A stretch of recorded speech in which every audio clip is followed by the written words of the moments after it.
Good evening, everyone. Thank you so much for joining us here this evening at beautiful Windermere on the Mount for the beginning of our 2013-2014 Religious Life Lecture Series of King's University College. My name is Melissa Page-Nichols, and I am the new pastoral counselor on staff with the Office of Campus Ministry at King's. And although I am new to this role, I am an alum of King's, both from the English department and the School of Social Work, and I've had the pleasure of teaching part-time in the School of Social Work since 2008. The theme for this year's Religious Life Lecture Series is inspiration. The word inspire means to do something creative, to create a feeling, especially a positive one, in another person, to animate, to give rise to breathe air in, inspiration. Campus Ministry and King's University College are very pleased to have Father Stephen Katsouros, Associate Dean and Director of the Institute for Catholic Educational Leadership of the University of San Francisco, as our first lecturer for this academic year. Father Katsouros' heritage is both Greek and Irish. His grandparents from both sides arrived in the United States via the famous immigrant port of Ellis Island in New York. Born in Washington, D.C., Father Katsouros later relocated and became a member of the Jesuit Volunteer Corps and worked at Covenant House in Times Square, New York City.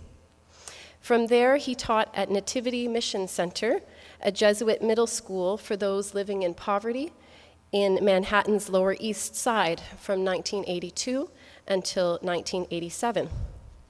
Nativity students struggled with reading, and consequently, Father completed a master's at Fordham University in the assessment and remediation of reading deficits in 1987 when he entered the New York Province Society of Jesus and was ordained a Jesuit priest the following year in 1998.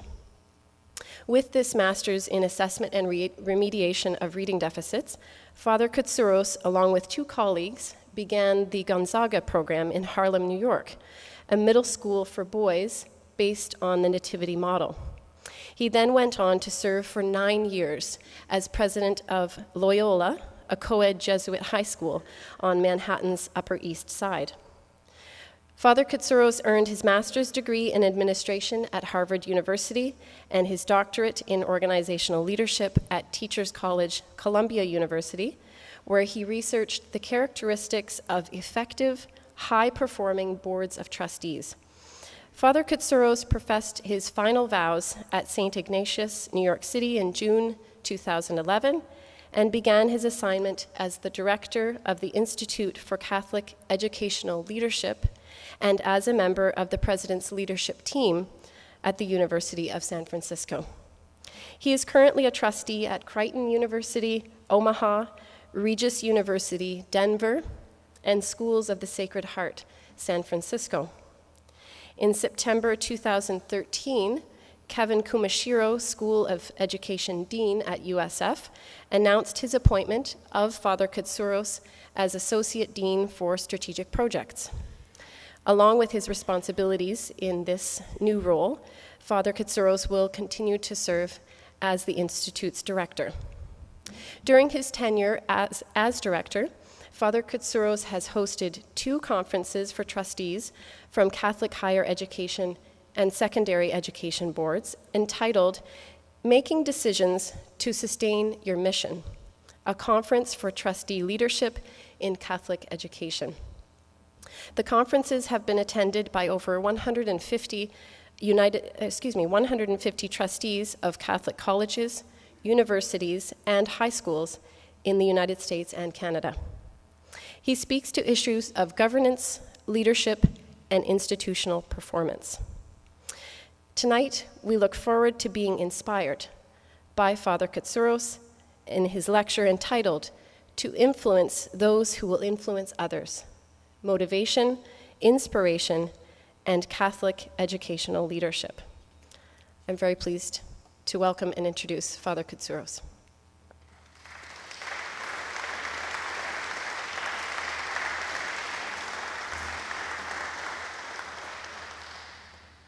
Well, good evening, everyone.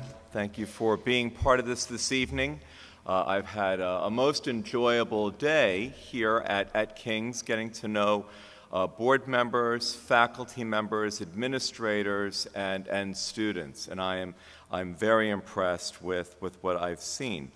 This has been a bit of a distracting day with the interview from Pope Francis becoming public, and but also quite a joyful day for Jesuits, and I think for many members of the Catholic community. In Francis's remarks, is it on or no? Okay, let's see. How about now? Yes? No? Okay. No worries. This is reality TV here. How about this? On the lapel? Good? Okay, great. Thank you. No worries.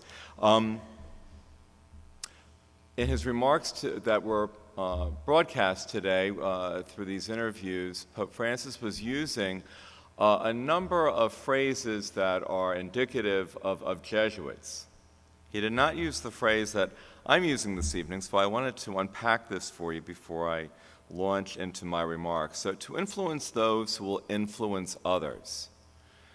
This was a line attributed to St. Ignatius Loyola, the founder of the Jesuits. Ignatius initially thought that it was a terrible idea for Jesuits to get involved in the ministry of education. He thought that Jesuits should be free, should not be obligated to support any particular apostolate, school, university, college. He wanted Jesuits to be extremely mobile. Now, I am very grateful that St. Ignatius let go of this concern of his, otherwise I would probably be unemployed right now. Ignatius saw the value in creating and sponsoring educational institutions in his time in Europe and then to the Americas and beyond, of course, because he said that Jesuits and now, Ignatian educators, we should be influencing those who will influence others. He saw education as a key way of imparting the gospel values, and influencing future leadership. There was always another agenda with Ignatius. He was always thinking. So I would hope this evening that part of this experience for yourselves, as it has been for me, is a bit of a reflection. How do you influence? How do you influence? Who are you influencing? In keeping with the series title, maybe how do you inspire? I think influence and inspire are analogous at times. I'm going to give you quite a romp through higher education, my experience of it in the United States, in the U.S. context. I'm going to share with you the results of a survey that's about 6 months old now, of students, 5,000 students surveyed who are undergrads, who are freshmen or sophomores in colleges and universities in the United States. We're going to draw in some thought from Daniel Pink. Daniel Pink is a theorist who writes a lot about motivation. Also, as Melissa said, I do a lot of work with boards of trustees, so I'll talk a little bit about governance. And then I'm going to tap into two of my Jesuit brothers. One, a Jesuit from the United Kingdom, who's at Oxford now, James Hanvey, and his take on educational leadership today, Catholic educational leadership. And I'll end with some insights from another one of my brother Jesuits, Pope Francis, with Mother Teresa along as part of that as well. So that's the roadmap. Fasten your seatbelts. Let me give you a little bit of the landscape of education, higher ed, in the United States today. So Sallie Mae, the Student Loan Marketing Association's 2013 survey reports that the public is increasingly reluctant to pay more for a college education. Sallie Mae's survey showed that 67% of parents today in the U.S. versus 53% in just 2009, 4 years ago, are eliminating colleges because of costs very early in the selection process. Some even before receiving financial aid awards. So it's the sticker shock. The survey showed a general reluctance, wealthy families included, a general reluctance to pay more than $24,000 US dollars a year for tuition. A study by the education consultancy found that families making more than $250,000 in the U.S. still do not expect to pay any more than $25,000 a year. So lots of resistance, lots of pushback. Given these data and an economy in the U.S. that is concentrating wealth in an increasingly smaller segment of the population, roughly the top 7%, where it's decreasing for the other 93%, we can readily understand how easily one falls into the traps of determining the worth of college in strictly monetary terms. The question that I hear on campus quite a bit is, how much money will my post-college job earn? And how quickly will it allow me to pay off my debt? These are key questions. They're not bad questions. They're not the wrong questions, but they're not the only questions. And yet, we're still hearing so much about ROI, return on investment. Student loan debts in the United States have passed $1 trillion, it's now greater than credit card debt. Annual tuition increases several times the rate of inflation. You know, I've just transitioned recently into higher education, and I'm thinking, why am I getting involved in college and university administration now? My mother is often a wisdom figure for people who know her. Certainly, I'm her #1 fan. And I said to her recently, you know, really, higher ed in the United States is broken. It's a mess. Why am I hitching my wagon to this? I was involved in secondary ed administration for many years. My mother looked at me and she said, "Steve, you're 54. This is what you've been trained to do." She said, "It's your time. It's your time. You're going to be working hard in your 50s. My mother's 85 now. She said, "If you're still working this way when you're my age, that's a problem." But she said, and repeated, "It's your time." Well, it certainly is my time, and I'd say our time when I consider our students. Very compelling data coming from Arthur Levine. Arthur Levine is the former president of Teachers College at Columbia University, and his research associate, Diane Dean, who is on faculty at the University of Illinois Chicago campus. So Levine and Dean, easy to remember, they surveyed 5,000 students born in 1994. And their survey results were made available in April, this past April 2013. They completed their survey, their data collection, in late February, the beginning of March of this year. So fairly current. They were surveying student attitudes. And you figure, okay, young women, young men born in 1994, they are in first year or second year of college. In the United States, 80% of the respondents were enrolled in four-year programs, and the 20% were enrolled in two-year programs. These were Levine and Dean's findings.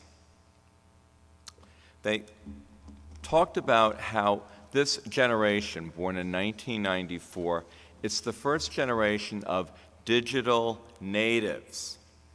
Now, I don't know about you, but I am a digital immigrant, and I am not an assimilated digital immigrant.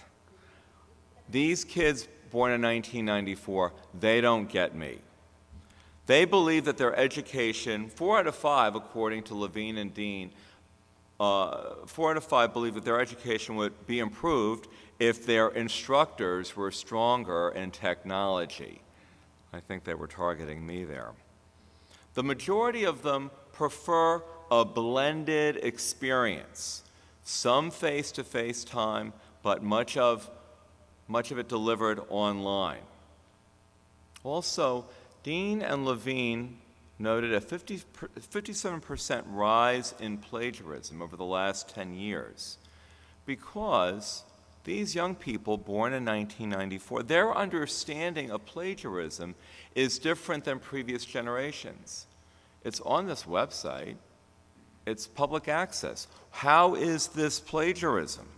I've heard that from some graduate students.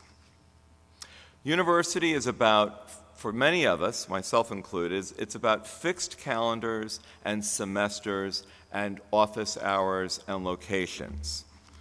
For students, that is less and less meaningful. They are not location bound. They are much more diverse and much more global in their orientation. They're more connected and yet also more isolated. I don't know if this is unique to the United States. I'm pretty sure that it is not. But when I walk around campus, I will see groups of students together, 4 or 5 traveling together, maybe going to the dining hall or the residence hall or the library or to a class. They're not talking with each other. They're on their iPhone and they're texting their parents or their roommate or their girlfriend or somebody, but they're not engaging with the people that they're traveling with. And Dean and Levine talk about how this is creating an erosion in social skills. They talk particularly about how young people struggle to express anger. They can't do it. No one likes confrontation, but this group is really struggling with this. Now, they're digital natives, they're more global, they're more connected, but Levine and Dean say that the young people born in 1994, hopefully no one here is in that group, they say that they are the most immature, the most dependent, the most entitled, the most overly protected, and the most applauded of generations. Pretty damning. They take a look at grade inflation, for example. So their data indicate that in 1969, 7% of college freshmen enrolled in higher ed institutions in the United States, 7% reported a grade point average greater than an A-. This past spring, 41% of the college freshmen who responded to the survey reported a GPA of greater than A-. It's a remarkable leap. One might say that this grade inflation could be a result of more interventions by the parents of these young people born in 1994. And colleges in the United States, four-year colleges anyways, are reporting a 90% increase of parental involvement since 2001 with their child's instructor, with their child's roommate, with their child's employer, and with their child's administrators at the college or the university. And the message, and this is certainly not what the parents are intending, but the message that the kids are taking away from this, even though it's well-meaning, the message is, you can't handle it. You can't handle it, so I'm getting involved. Get out of my way. What's the email address for your instructor? Let me talk to your roommate. Let me talk to your roommate's parents. You can't handle it. Levine and Dean talk about the impact on student health I find this particularly troubling. So students reported that between the spring of 2012 and the beginning of the spring semester 2013, 98% reported experiencing stress. Take a number, me too. So that's not such a cause for concern. 87% reported that they felt overwhelmed by all they had to do. The multitasking and the competing claims on their time was taking a toll. 79% of these students reported feeling exhausted, but exhausted not from a physical activity, not from engaging in sports or from working, more emotionally, psychically exhausted. 79%. 65% of these respondents reported feeling very lonely in the past year. So they're very connected electronically, and yet 65% experienced extreme loneliness. More troubling, 61% said that in the past year they felt overwhelming anxiety to the point where they felt immobilized. 61% overwhelming anxiety. 58% reported that they had experienced tremendous stress. Not the 98% experiencing stress, tremendous stress.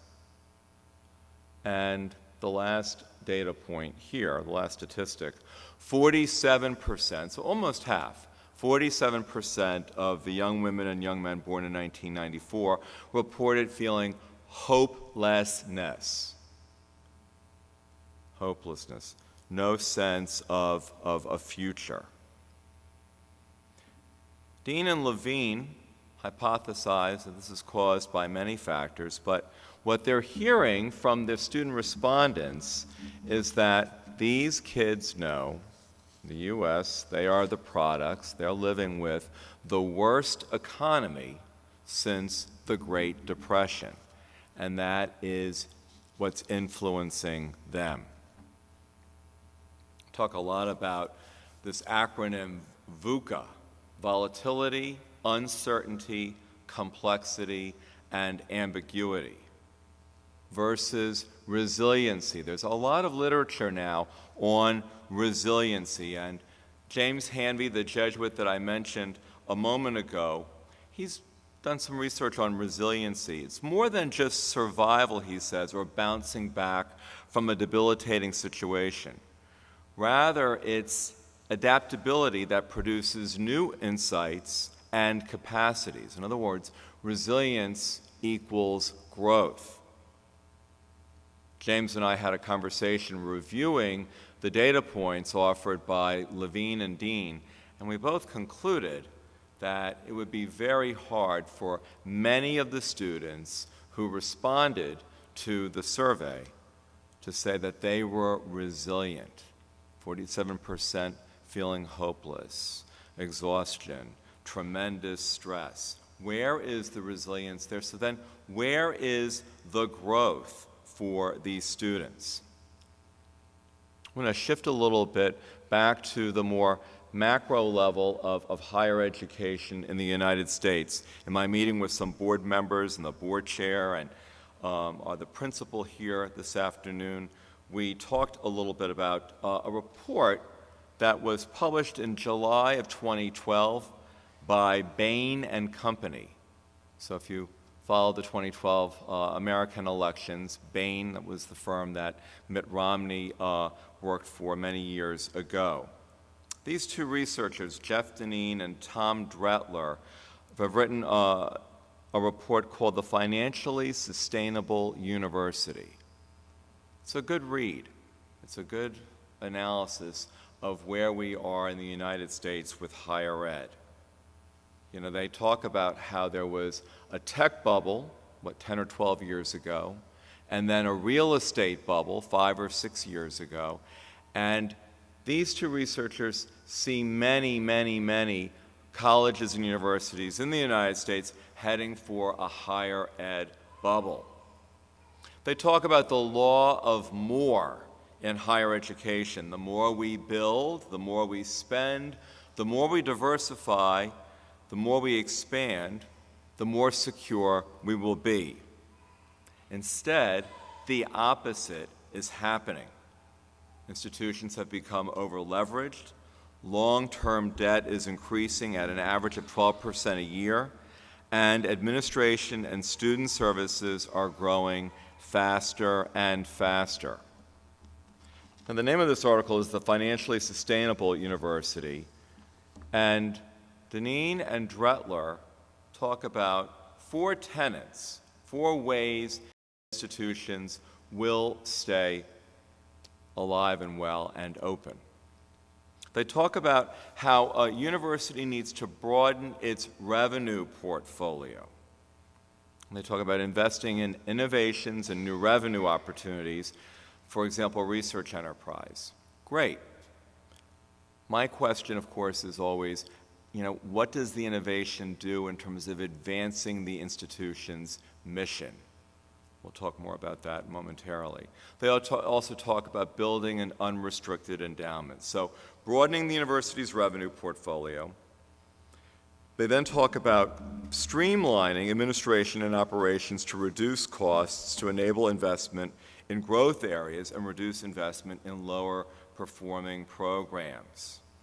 So this is budget cuts that a lot of institutions are employing now, and they're seen as service cuts.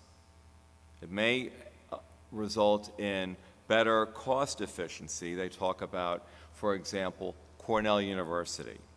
Cornell had 5 departments of economics at one time, 5. They were able to consolidate those 5 departments into one. So again, reducing the redundancies contribute to the college or university's sustainability. Investing in innovative academic, student, and faculty models and programs that clearly differentiate the university. What sets you apart? What is your niche? What do people think of when they think of your university? What programs? What faculty members? First and foremost, for Dretler and Deneen, in terms of sustainability, this is the language that they use. Develop a clear strategy and business plan based on the university's core educational mission. Bingo. I think that this is really where the discussion should always be at. And this is what we do in Catholic education. We are mission-driven. We know who we are because of our mission. The mission should be central in terms of influencing our decisions. The mission should be able to be articulated somehow, some way, by our students and by other stakeholders in our college and university communities. The mission is the influencer. So Ignatius's line, this lecture's title, to influence those who will influence others. Well, the influencer is the mission. I'm on, as Melissa said, a number of boards, and at Regis in Denver, the president there, a friend of mine, he said to he's a Jesuit, he said predominantly to a lay board, our core, what sets us apart from every other university in Colorado and the Rockies region, we are the only Jesuit Catholic university in the state of Colorado. That's our core, that's our mission, that's what sets us apart. That's what should be influencing our work as trustees. The University of San Francisco, where I work, the president there is another Jesuit named Steve Prevet.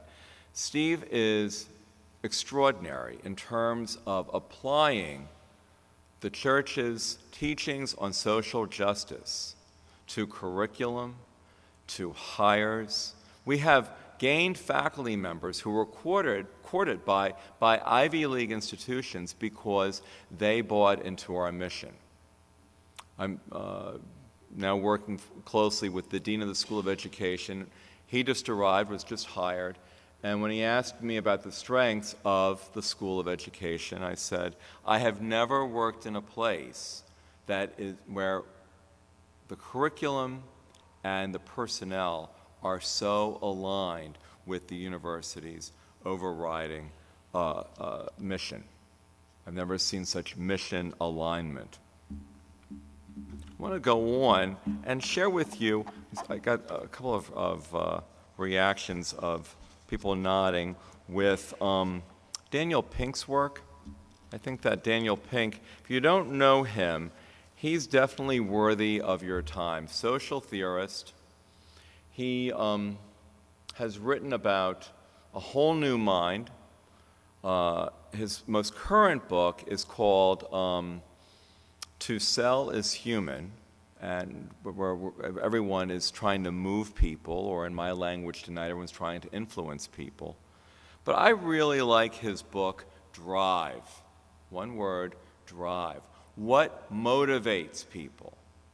What's the motivation for people? And most of his research is based on not students, but people in the workplace. He talks about 3 characteristics that drive or motivate people. Number 1 is the desire for autonomy, the desire to direct our own lives. So if the employer hires well, she doesn't have to hover around the employee. He knows what he's doing. A little direction, some collaboration certainly, but many of us want to be able to use our skill, our life experiences, our training, our education, and apply it to this particular job. That's why we applied. Autonomy.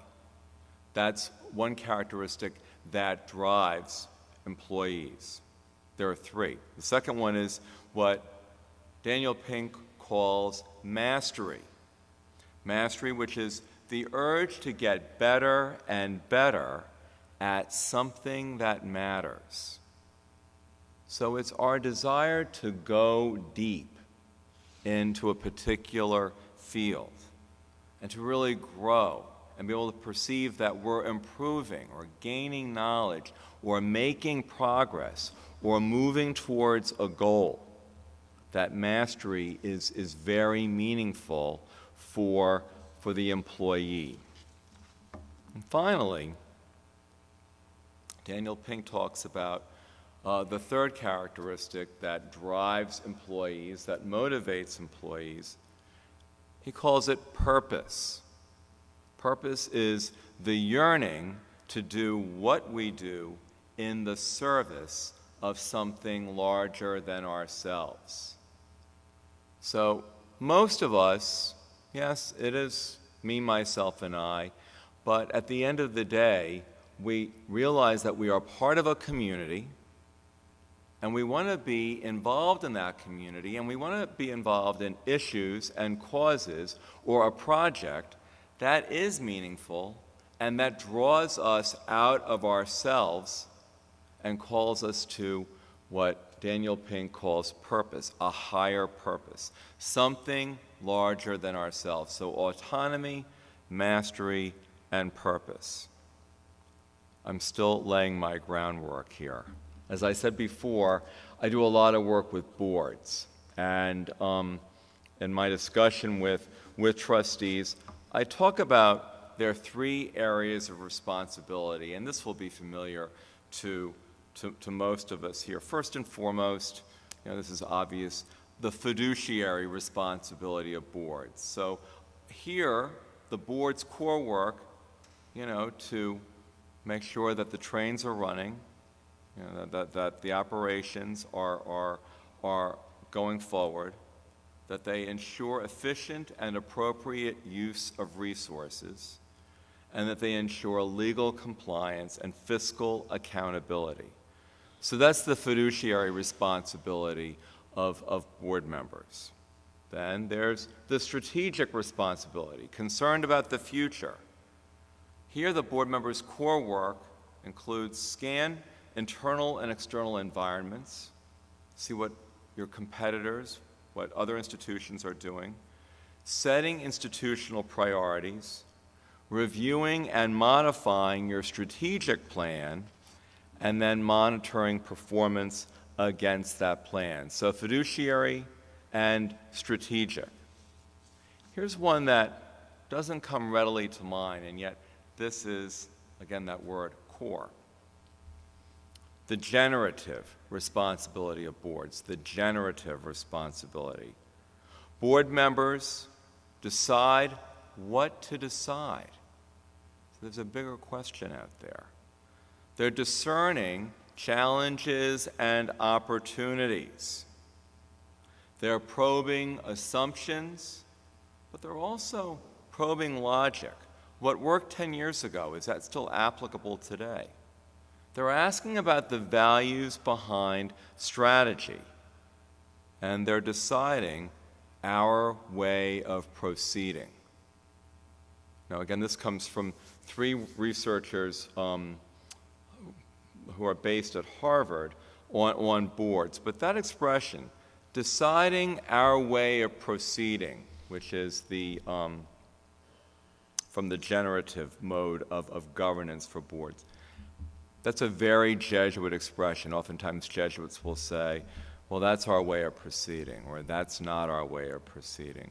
It's code for Jesuits about what our priorities are or should be.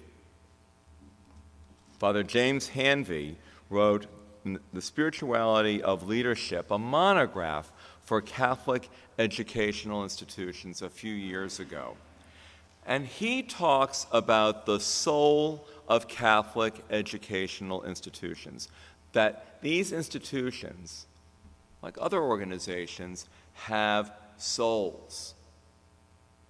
And I would elaborate on James's work by talking about how the soul is context. For me, context is often described as the norms, the values, the traditions, or the mission of a particular organization or setting. So understanding soul as your context, the context in which you are operating. For Bain, for the Dretler and Deneen, that Bain report, they would talk about core. This soul language, I think, makes sense for those researchers on governance when they talk about generativity.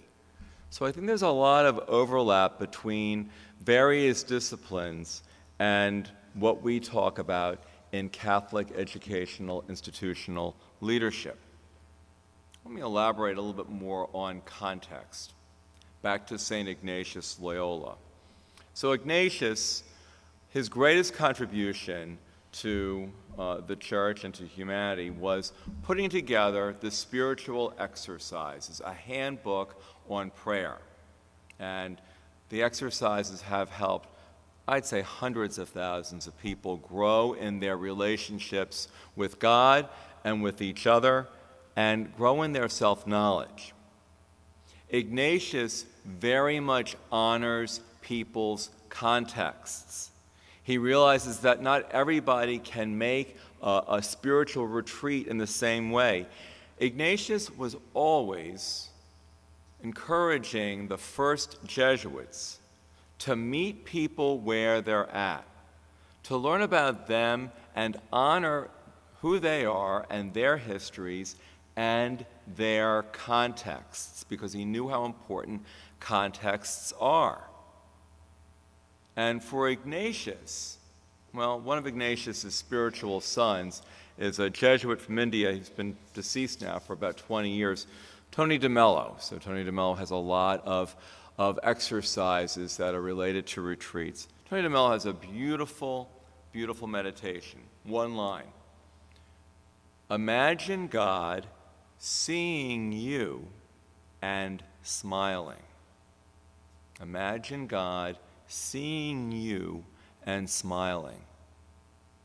This is the inheritance of Ignatius, honoring context. This is the way we honor the inheritance of Jesus as teacher. Jesus meeting his audience where they were at, using parables, stories, concrete examples as teaching moments to move his listeners closer to an experience of the kingdom of God. So Ignatius and context. James Hanvey and context. He writes a lot about the recovery of these contexts. He calls the recovery of the soul.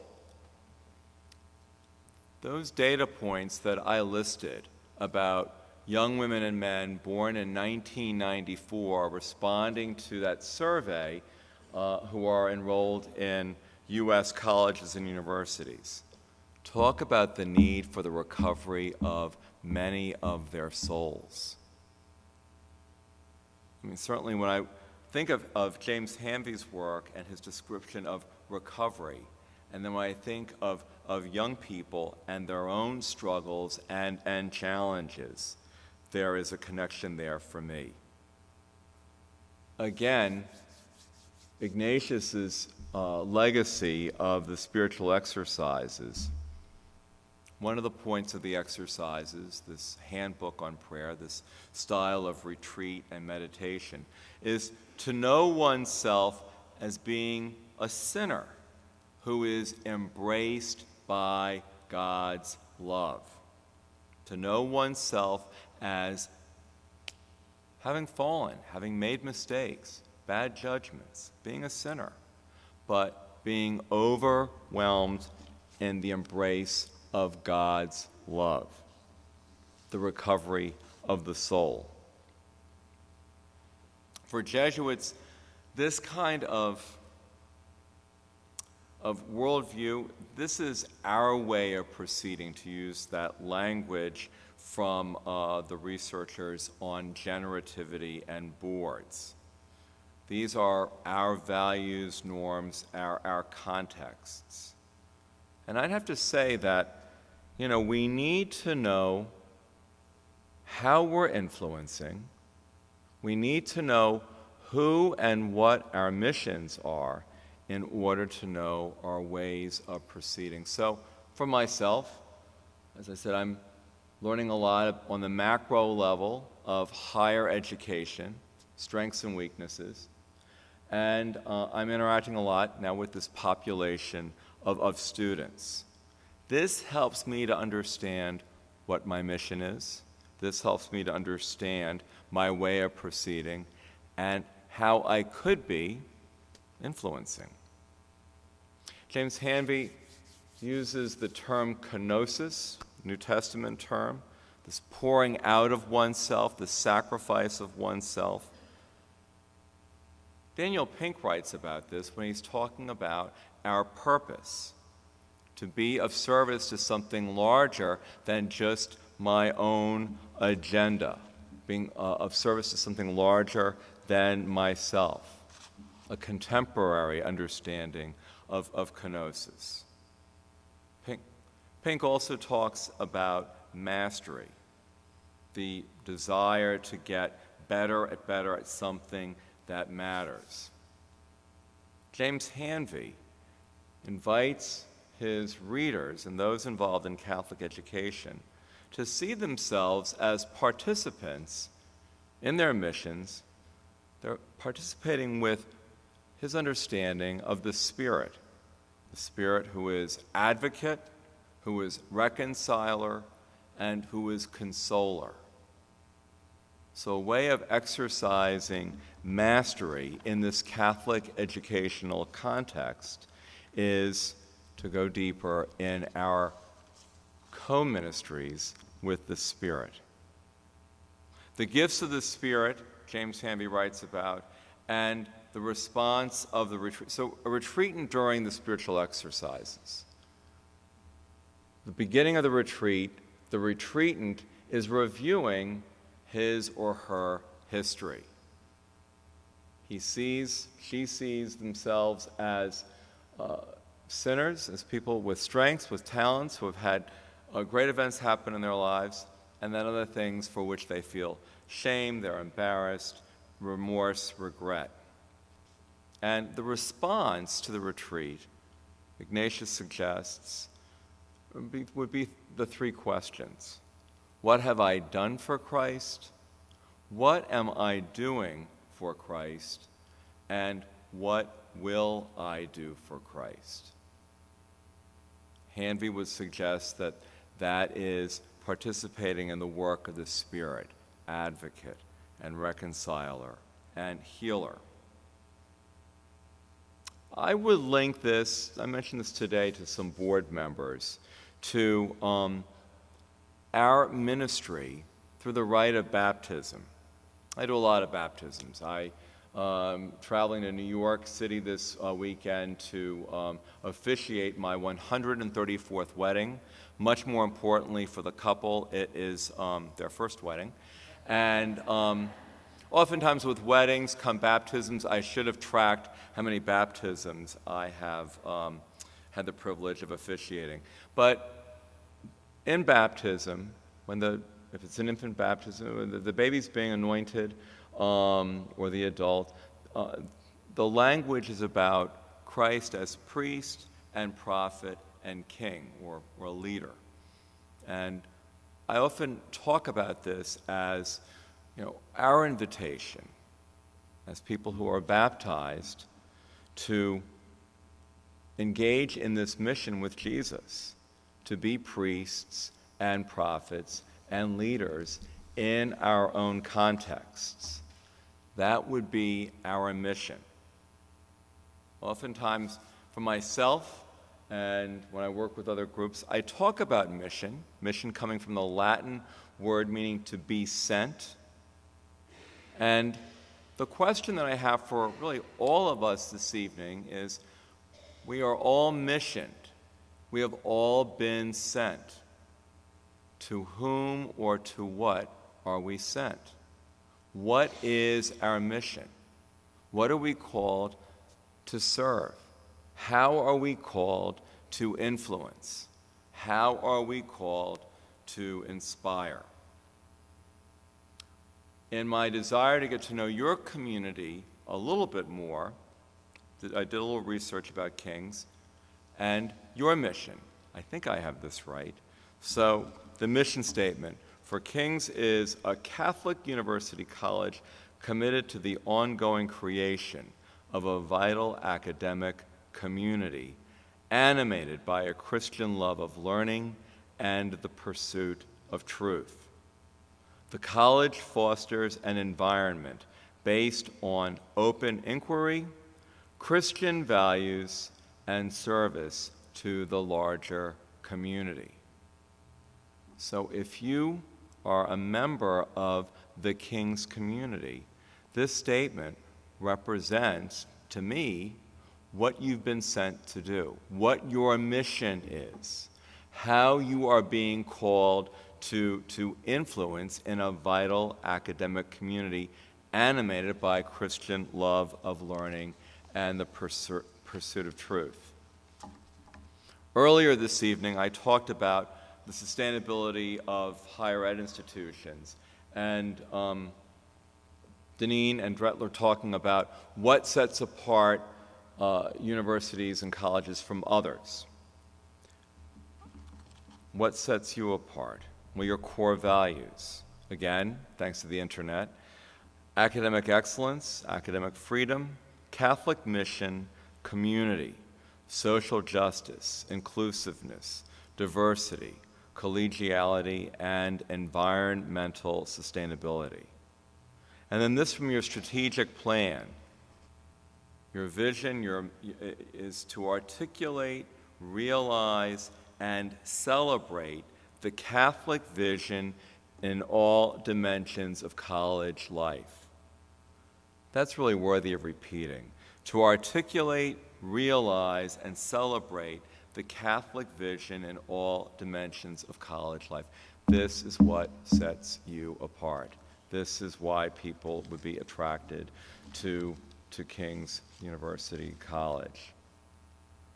You go on to say, that your vision is to express the Catholic identity in a visible way, to ensure that a strong Catholic presence is maintained within the college, to provide an environment that nurtures and encourages an inclusive community.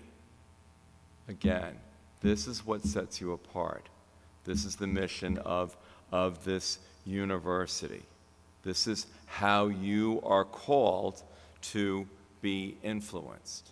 This is what you are sent to do and to influence. The mission. Well, again, higher education will always be challenging as costs rise and as our markets begin to, or continue, I should say, to question the value of higher education. That, coupled with the needs of our students, and that research from Arthur Levine and Diane Dean, I find very daunting. Pope Francis, I think, has a point of view on this mission, on how to influence. This is a quote from him from his recent trip to Brazil. He was talking about a cult, a Latin American parable about the Madonna of Aparecida. Pope Francis says, tired fishermen who have experienced failure in a dilapidated boat with old, torn nets find a broken statue that must be mended. In Aparecida, from the beginning, God's message was one of restoring what is broken, reuniting what had been divided. Walls, chasms, differences, which still exist today, are destined to disappear. The Church, Pope Francis says, cannot neglect this lesson. This is to be a means of reconciliation. I'd say that we are called to a mission, those of us in higher education, to those students born in 1994 or 1995 or 1993, to restore what is broken, to influence the reconciliation. Francis goes on, he uses the gospel story from Luke, the story of the road to Emmaus.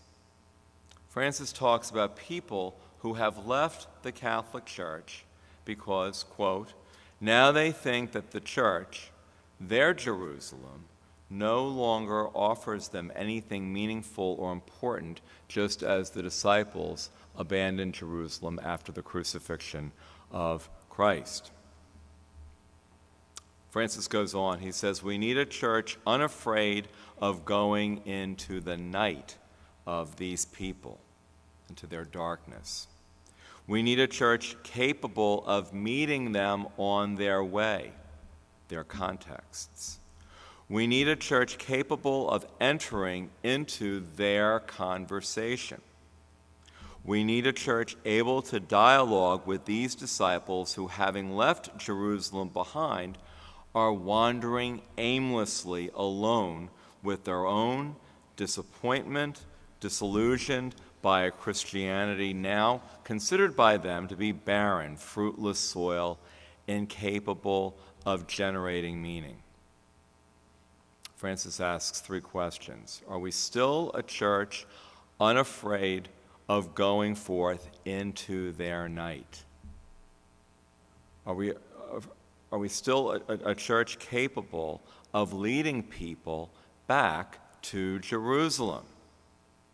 Are we still a church of bringing people home?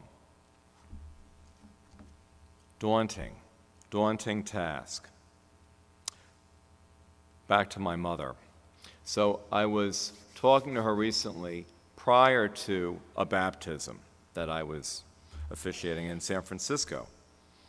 And my mother was reminding me, she said, you know, Steve, Remember that baptism that I went to a couple of months ago? Some friends of my parents are great-grandparents, and so my parents went to their great-grandson's baptism.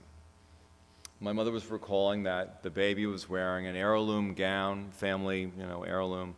The parents were dressed elegantly and were obviously so happy. They just loved this child. The grandparents and great-grandparents were filled with joy. The tone of my mother's voice shifted when she said, "Then came the priest." And I knew right away who the villain of the story was going to be. She said, within a matter of minutes, the priest had upended everything. Apparently there was water everywhere. A little oil might have trickled into the baby's head. The baby was screaming. The priest's alb was drenched. The mother's blouse was soaked. We had just given my mother a new digital camera that she was mastering. She looked at this. She took the camera, she tossed it in her purse, and she said, "Forget it. What a mess." So my mother said to me as we were hanging up, "So Steve, this baby you're baptizing today, don't make a mess."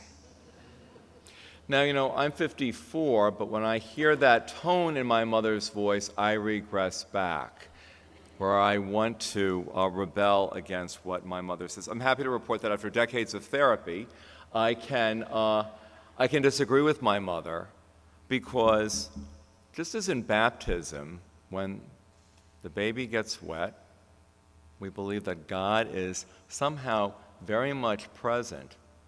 So in these messes, the challenges that our undergrad students are facing, the challenges that higher education is facing, God is very much present in what my mother would call those messes as well. One final thought from a trustee from the University of San Francisco, Margaret Tempero. Margaret's terrific. She writes, "Our world is changing at a rapid pace, and in many ways the world is now more connected and perhaps more fragile.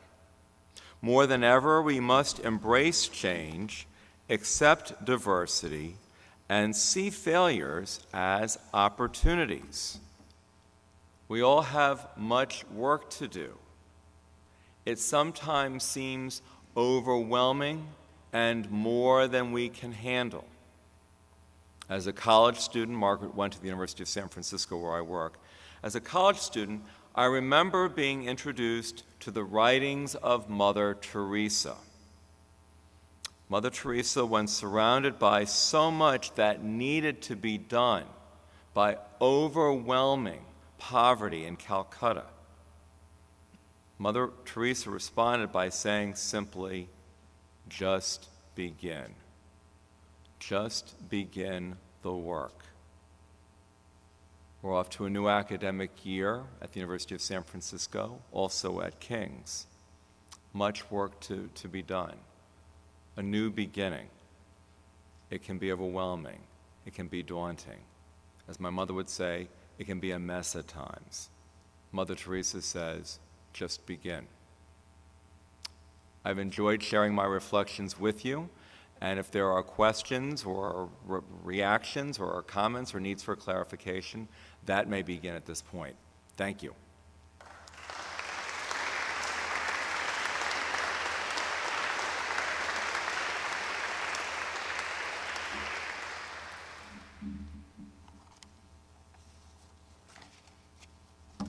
And now how does this work? There's a microphone here, so if people want to come up and, yeah, okay.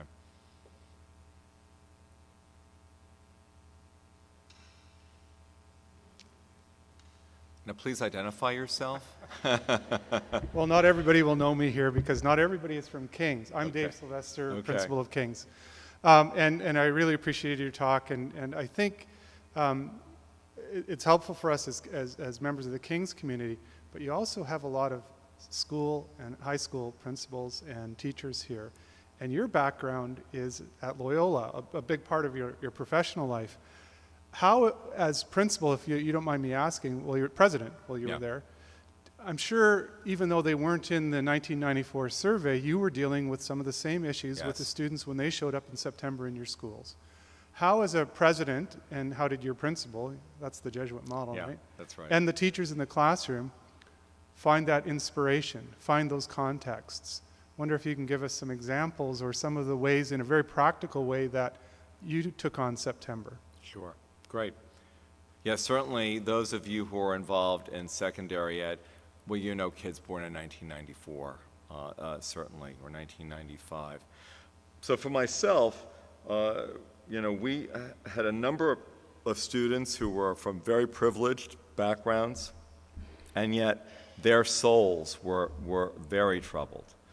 And the context they came from seemed very desirable to some, and yet they were yearning for community.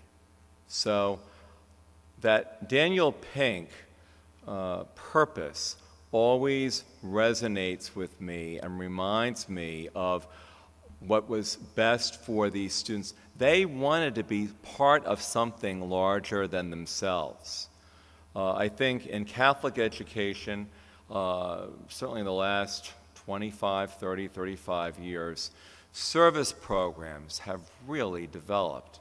And this is a great way for young people who want to be active to channel this energy and to become part of something larger than just their own concerns.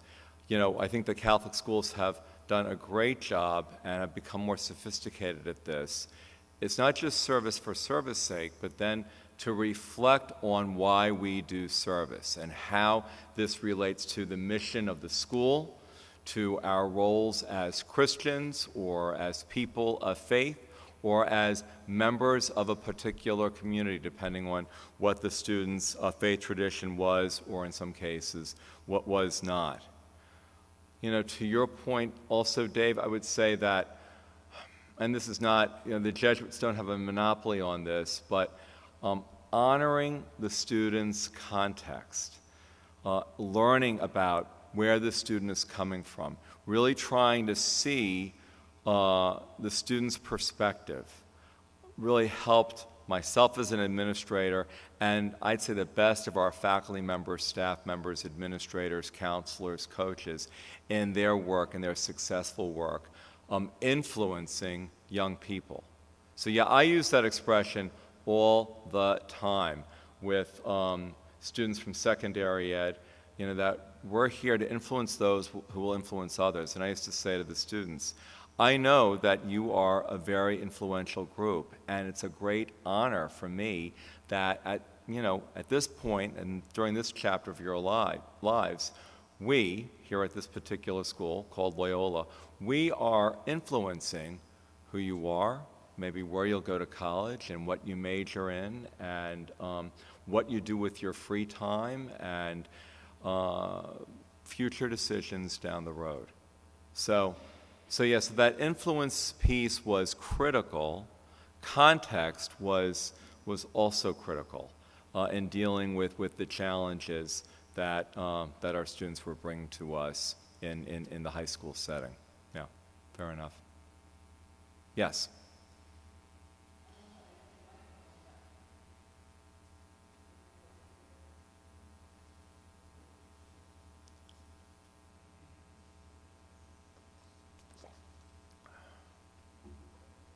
I hope I can say this correctly, Yeah. as a retired teacher, and with my own sister yesterday, having this heated argument about the Catholic school system.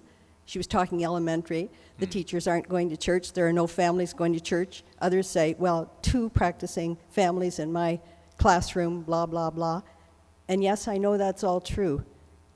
But would you agree that it's beyond that? I feel that the Catholic school has this atmosphere, even if everybody isn't on the same page. And she says, well, they don't even put in religion every day.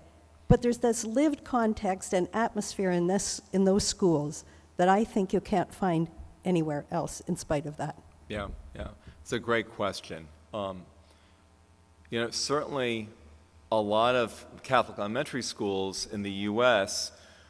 certainly when I was working in Harlem, and this was 20 years ago, maybe 10% of our students were Catholic.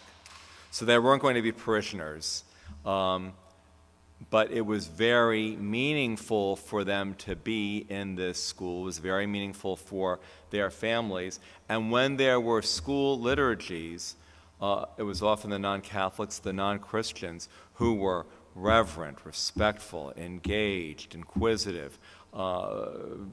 So I think that there is this intangible context that's created, and that's part of the mission that we talk about inclusivity. I think that Francis raises that great challenge for us. How do we accompany people back to Jerusalem, people who have checked out, who say that they no longer find it meaningful? And I'd like to think that in Catholic education, is it going to be this monolith? It hasn't been, but if we are influencing through good liturgies, good sacramental life in the schools, there may be a desire for some of that to happen, for families outside of the school. I have to tell you, hearing adolescent confessions, oftentimes students will say to me that I miss Mass on Sundays. And depending on the rest of the content, I might go back and say, how come? And, the young woman or young man might say, it's just, our school masses are great, but when I go to the parish, there's nothing there for me. And this is sort of the autonomy piece from Pink. I say, listen, if you remember nothing else about me, remember this. 10 years from now, when you're in your mid-20s, you have a little more independence, I want you to really think about, a community that you'd like to be in. And I'm hoping it's a church community. And, I don't like saying this, but I do. So listen, think about your own needs. If good music is important to you, find a parish that has good music. If being involved in service is important to you, find a parish that is very committed to social justice activities. If good preaching is important to you, really shop around and find a parish where there's, a presider or a couple of members of the parish staff who are excellent homilists. You decide, but it's your agency. You need to make this happen. And they're always stunned by this. But I just, look, if you remember nothing else about me, 10 years from now, shop during Advent or Lent. And I say, go with Advent because it's a shorter season. But that's when parishes are often really trying to welcome people home in preparation for the celebrations of Christmas and Easter. And I've had former students as adults say, I remembered what you said, and I've gotten involved in such and such a parish. And in some cases, it's when they get married or when they have a child or children. But yeah, it's a struggle. And I think that, Francis's description of the road to Emmaus and people walking away from Jerusalem and helping to accompany people and say to them that Jerusalem has something that is meaningful, that is relevant for them, is one of the great challenges. So thanks for that thoughtful question. Yes?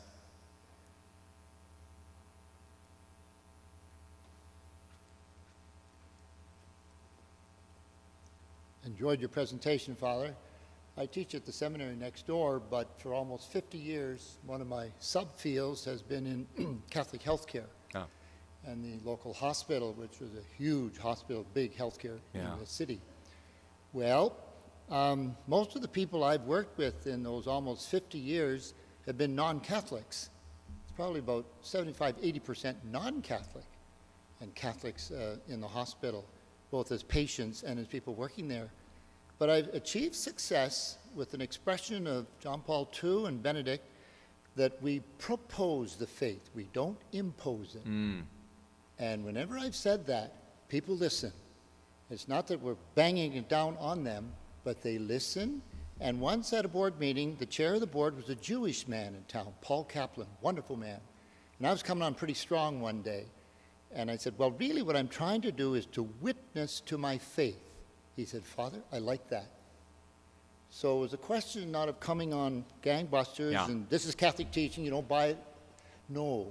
And with that approach, I think we've had a lot of success in Catholic healthcare. And I think there's a direct parallel here with what you're saying. Any comments on that? I would agree with that. Again, I want to tap into the wisdom of Ignatius Loyola. So he didn't coin this phrase, but he used it with Jesuits in the 16th century, and I think it's still pertinent, and it relates to your own ministerial strategy and style, which sounds very successful to propose.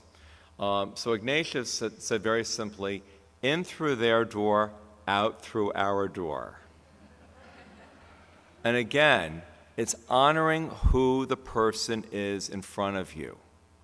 And if that person feels heard, listened to, respected, their beliefs, their traditions are of interest or valued by you, in turn, they will become, or they could become, or there's more of a chance that they will become, interested in what makes you tick, in your faith, in this faith that you're trying to make real. That's where the exchange happens.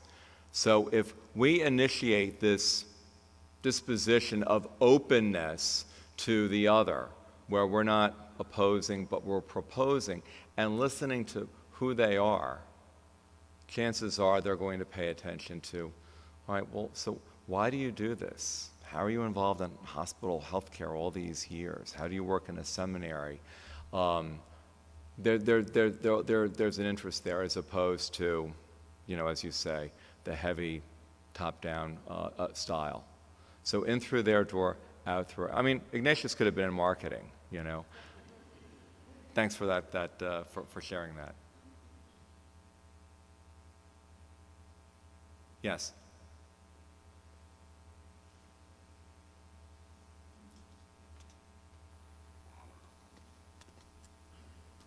Thank you very much for your talk this evening. It's very inspiring. As a mother of a 91, 93, and 96, I took particular interest to some of your comments. And today, in grade 12, my 96 had to do a debate on smartphones make you smarter. And he thought that was a great debate because he was taking the pro side and has longed for a smartphone. You also touched on blended learning and how are we going to reach our youth. I'm wondering, could you expand on that a bit more? Sure. Thank you. Again, and I'm pretty old school. Remember, I'm the digital immigrant who's not assimilated. But it's interesting that in Dean and Levine's study, they said that 2/3 of their respondents said they wanted a blended experience. And they said specifically because they do want to know who their professors are. They want to have interaction with their professors. They also want to have interaction in their classes with each other. So they, expressing their style desires, they're interested in the hybrid or the blended model because of the desire for relationship. And, again, it's hard for me to wrap my mind around, Catholic education, which is so relational. I mean, it's all about the relationship between teacher, student, community, Jesus as teacher, all of this. And it's a different experience when it's delivered online. So this is a graduate course that we offer at the Institute for Catholic Educational Leadership at the University of San Francisco. I was very pleased with this. I have an outstanding instructor who works at a Catholic university in Tennessee. And she used to come and teach for us for 3 weeks. I found out 2 summers ago that she loves the program, but she was using her vacation time to teach for us. And I thought, well, talk about sustainability. This doesn't have a very long-term future. Her course she delivers totally online at Marymount University in Northern Virginia. And I said, well, Sarah, I want the students to experience you, law classes and education. Sarah's delivery style, she's very funny, and it's often can you believe this? These different cases of what happens, legal cases in a school context. So I said, I want the students to have an experience of you, and I want them to have an experience of each other. So 3 weeks, the course is delivered online. She comes in for a weekend, 6 hours on Saturday, 6 hours on Sunday. Then she finishes the 3 weeks with them online. Our students loved it.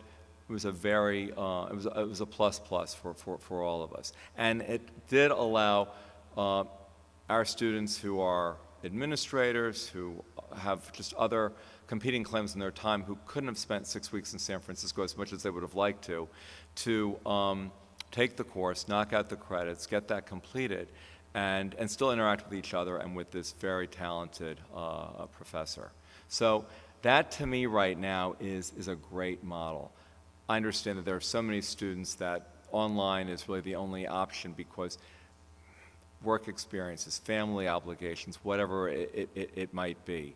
But I do think that the blend, if that can be affected by the university, that's a great way for a lot of our students to learn. Anything else?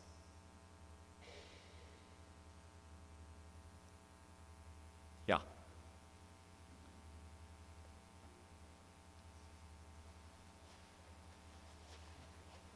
So I'm just listening to the context that you're talking about. I think it's intriguing, it's convincing, and it's convicting at the same time. But when I listen to you talk about San Francisco and how there's this congruency between the way that things are taught in the classroom and the mission that you're professing, I think it's very important.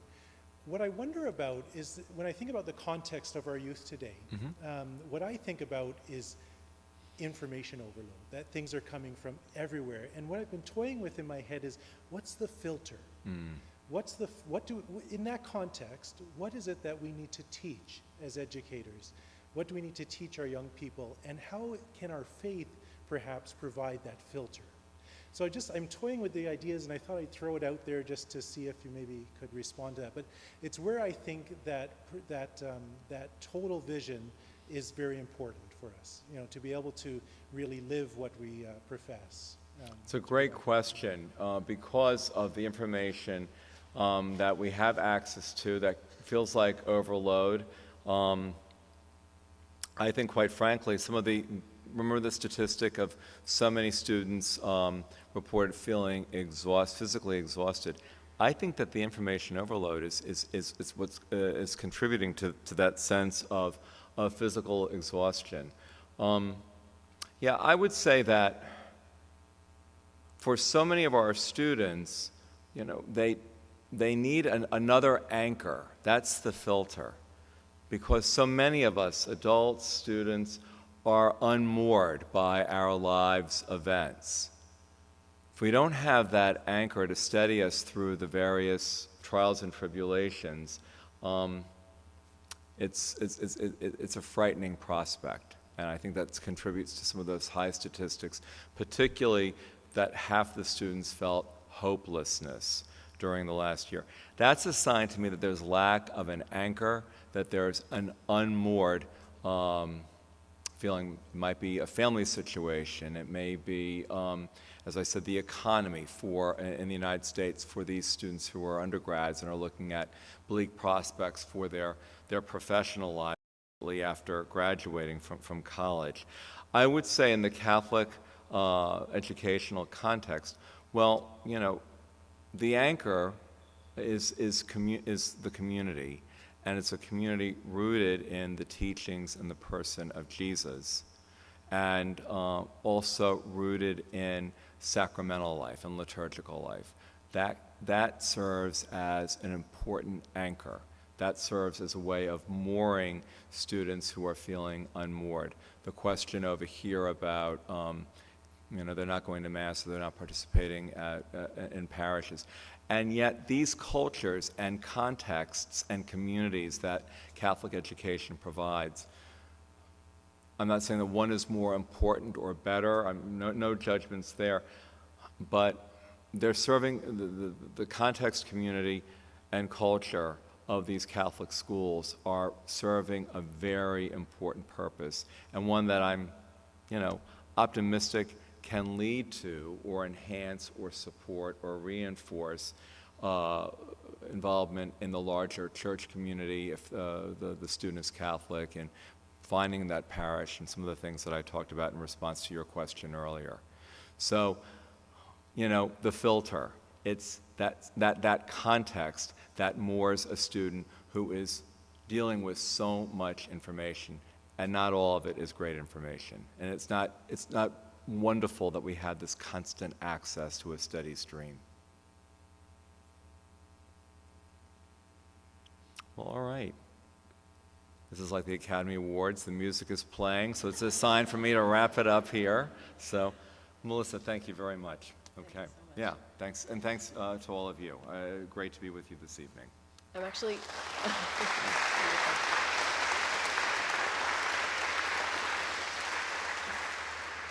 I'm going to call now on Linda Stout, the director of our London District Catholic School Board, to offer closing remarks and thanks to Father Katsouros.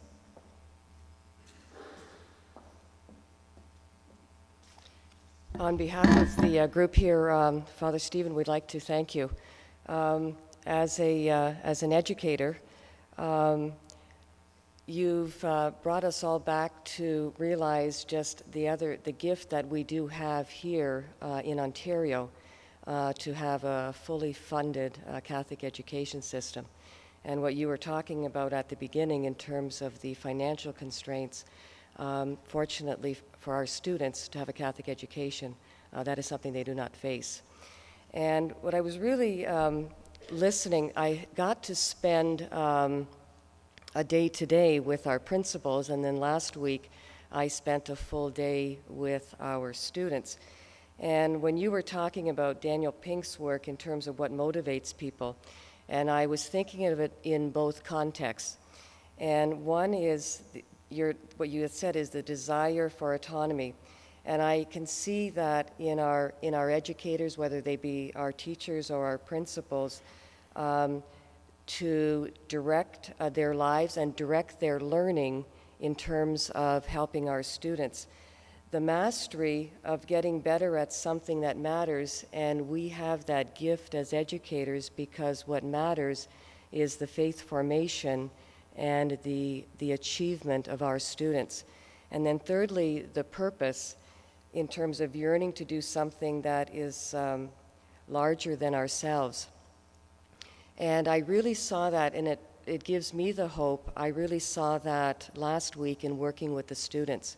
In all of those three things, they really are, what motivates them are those things that are of service larger than themselves. And the examples that they were given, just in terms of, and I'll just give of one example, that when a student is new, the student council, for example, took it upon themselves to make sure that no student who is new to the school ate lunch alone. So student council took it upon themselves to do that partnering so that that student feels welcomed in that community, and it made all the difference.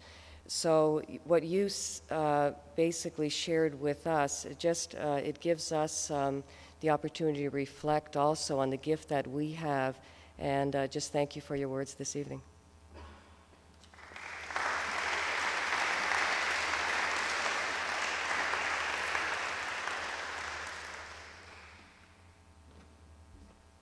I want to echo that thanks to you, Father Katsouros, and to everyone for attending this evening. If you wish to make a free will offering toward the event tonight, all monies will be collected in the, there's a container at the back, a wooden receptacle, and all donations will be going toward two locations from this evening, the Sisters of St. Joseph Hospitality Center and the London Crisis Pregnancy Center. There's also forms at the back on the table available. You may have already checked in around that when you came in for teacher certification, a sign-up sheet if you wish to be on our email list for future lectures, an ordering form if you wish to order the video recording of the lecture this evening, and any subsequent lectures for that matter, and a questionnaire to offer suggestions for speakers for future lectures. So I would ask that if you are able to, please feel free to join us downstairs now in the parish hall for some refreshments. Thank you.